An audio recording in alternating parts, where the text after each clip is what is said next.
Assalamualaikum warahmatullahi wabarakatuh.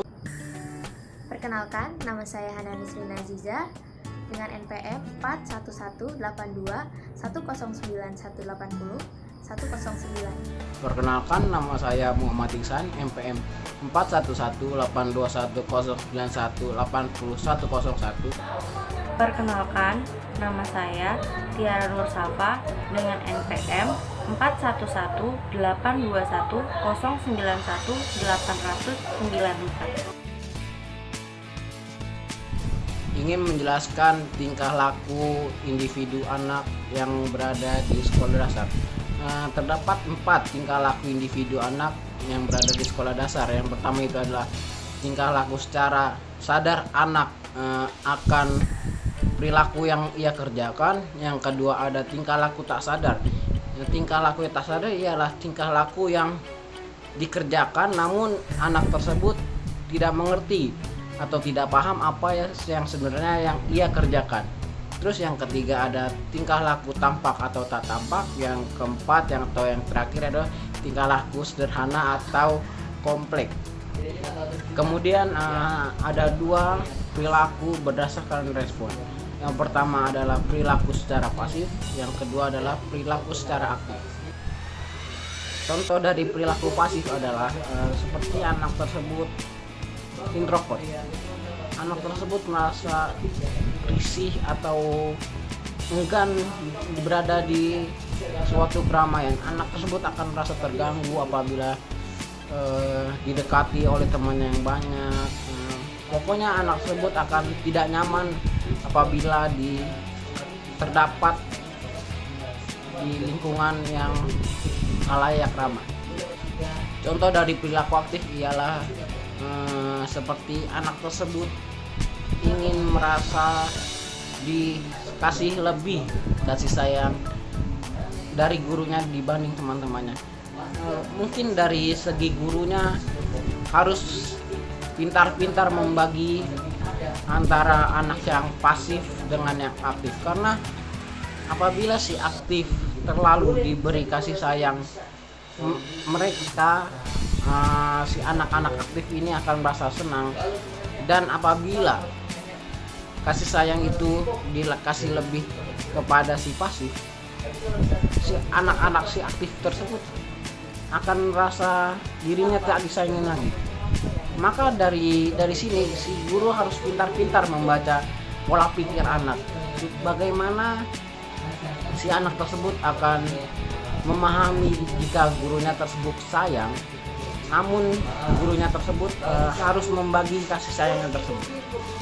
Kemudian terdapat 4 perilaku bermasalah pada anak, yaitu yang pertama adalah tingkah laku bermasalah positif, yang kedua adalah tingkah laku negatif, ketiga adalah tingkah laku mengganggu, dan yang terakhir adalah tingkah laku antisosial. Dan tingkah laku antisosial ini yang disebut ada tingkah laku pasif atau tidak ingin dirinya ikut campur dengan lingkungannya. Bukan tidak ingin ikut campur, namun anak tersebut merasa asing apabila berada di lingkungan baru. Mengidentifikasi perilaku anak. Mengidentifikasi perilaku anak merupakan kegiatan yang bertujuan untuk mengetahui perilaku yang dimiliki oleh siswa, yang nantinya akan digunakan untuk menyusun dan menentukan sistem pengembangan pembelajaran dengan pendekatan yang disesuaikan dengan para perilaku siswa. Berikut adalah cara untuk mengidentifikasi perilaku anak. Yang pertama adalah guru melakukan pengamatan tentang tindakan dan sikap yang dilakukan oleh para siswa. Yang kedua adalah memberikan pretest yang dilakukan sebelum memulai pembelajaran untuk menguji entry behavior atau kemampuan awal. Yang ketiga adalah melakukan wawancara atau interview kepada anak secara langsung. Yang keempat adalah mengukur dengan bentuk kuesioner yang nantinya diisi oleh para siswa. Yang kelima adalah mendiskusikan dengan orang tua siswa. Jenis-jenis perilaku anak. Yang pertama adalah berdasarkan yang dilakukan dalam kehidupan sehari-hari. Yang pertama adalah perilaku tertutup, yaitu perilaku yang tidak ditangkap melalui indera, tapi dengan alat pengukuran. Kedua adalah perilaku terbuka. Perilaku ini diamati secara langsung oleh indera. Yang ketiga adalah perilaku reflektif. Perilaku ini dilakukan secara spontan dengan rangsangan.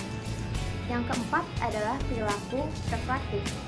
Perilaku ini dilakukan dan dikendalikan oleh otak sadar manusia. Dan yang kelima adalah perilaku kognitif, afektif, dan psikomotor. Perilaku kognitif contohnya adalah berpikir, mengingat. Perilaku afektif adalah perilaku yang berhubungan dengan perasaan dan emosi. Dan perilaku psikomotor adalah perilaku yang berhubungan dengan fisik. Contohnya berlari, berjalan, dan menulis. Selanjutnya adalah perilaku berdasarkan perilaku individu. Yang pertama adalah perilaku sadar. Yang kedua adalah perilaku tidak sadar. Yang ketiga adalah perilaku tampak dan tidak tampak. Perilaku keempat adalah perilaku sederhana dan kompleks. Selanjutnya adalah perilaku berdasarkan jenis respon. Yang pertama adalah perilaku pasif. Perilaku ini hanya di dalam benak individu saja. Dan yang kedua adalah perilaku aktif. Perilaku ini merupakan tindakan nyata atau tindakan langsung. Selanjutnya adalah perilaku berdasarkan jenis yang bermasalah. Yang pertama adalah perilaku bermasalah positif. Contohnya itu perilaku ingin tahu, perilaku cepat belajar, perilaku pintar, dan perilaku proaktif. Yang kedua adalah perilaku bermasalah negatif. Contohnya adalah perilaku menghalang, kebimbangan, perilaku ketergantungan berlebihan, perilaku pengunduran diri, dan perilaku mengasingkan diri. Dan yang terakhir adalah perilaku mengganggu. Contohnya itu perilaku hiperaktif, nakal, mengganggu, dan agresif. Selanjutnya adalah perilaku antisosial. Contohnya itu permusuhan, vandalisme, dan game. Kesimpulannya adalah peran guru untuk menentukan garis batas antara perilaku mana yang baik, perilaku mana yang tidak baik, perilaku yang tidak perlu diajarkan, dan mana perilaku yang harus diajarkan kepada siswa yang nantinya akan disampaikan pada saat proses pembelajaran. Selanjutnya adalah menerapkan pembinaan disiplin pada anak. Apa itu disiplin? Disiplin adalah suatu keadaan di mana keadaan tersebut tertib, teratur, adanya ketaatan atau kepatuhan terhadap suatu tata tertib. Lalu, bagaimana cara menerapkan disiplin di dalam kelas? Terdapat 3 macam teknik pembinaan disiplin. Yang pertama, external control, yaitu disiplin yang dikendalikan dari luar diri anak. Biasanya, anak akan senantiasa diawasi, dikontrol, atau bahkan anak ditakut-takuti dengan hukuman dan diiming-imingi oleh hadiah agar anak dapat mengikuti peraturan di dalam kelas. Yang kedua, internal control atau inner control. Kebalikan dari external control, yaitu disiplin yang terdapat dari dalam diri sendiri anak atau anak sadar bahwa ia harus memiliki perilaku disiplin. Teknik ini kuncinya adalah guru harus disiplin terlebih dahulu, seperti disiplin waktu, mengajar, dan sebagainya, sehingga anak akan dengan sendirinya mengikuti. Yang ketiga adalah cooperative control, yaitu guru sebagai manajer kelas harus saling bekerja sama dengan peserta didik agar terciptanya kedisiplinan di dalam kelas. Lalu, teknik mana yang lebih baik? Tentu tidak ada teknik yang lebih baik atau lebih buruk, karena setiap teknik memiliki kekurangan dan kelebihannya masing-masing.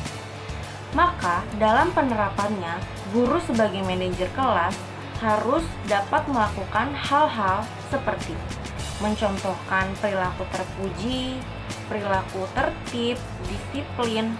Guru juga harus memberikan contoh yang baik agar dapat dicontoh oleh murid-muridnya. Tidak boleh membeda-bedakan peserta didik yang satu dengan yang lainnya.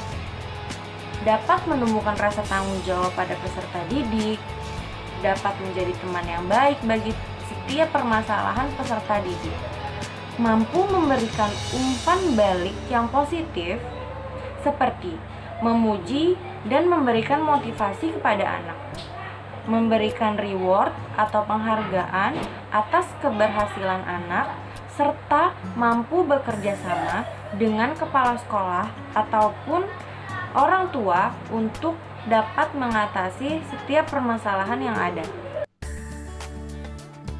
Kesimpulan, peran guru untuk menentukan garis batas antara perilaku baik dan buruk, perilaku yang perlu diajarkan dan tidak perlu diajarkan guna menumbuhkan sifat disiplin dan rasa tanggung jawab pada anak.